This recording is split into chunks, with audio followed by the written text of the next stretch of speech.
Sí, súper contentos porque es algo muy complicado, ¿no?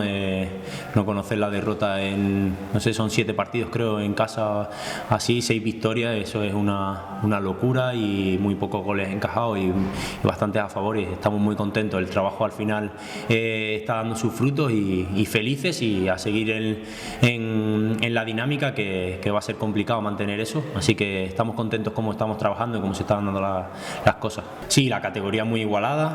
Lo sabemos que los partidos están igualados hasta el final y bueno, al final el resultado de ser un equipo solidario, de ser un equipo que repite esfuerzos, de ser un equipo que morimos por el compañero, pues se está viendo reflejado en el campo que como te he dicho antes está dando sus frutos y hay que seguir en esa dinámica y en esa línea de trabajo. Sí, como te digo, la categoría es muy igualada y ganar fuera de casa pues todavía más complicado, ¿no? Al final los equipos se sienten cómodos en sus campos, en sus estadios y bueno, pues sabemos que es complicado, pero bueno, el partido de Valladolid va a ser muy difícil, pero tenemos las ideas claras, sabemos que tenemos que ir allí a trabajar y hacer lo que estamos haciendo y a intentar traernos los 3 puntos. Bueno, un filial, yo he tenido la suerte de estar en 3 filiales y en este caso el filial del Valladolid es uno de los filiales más potentes de España, ¿no? Al final con mucha gente en categorías inferiores en la selección española, al final con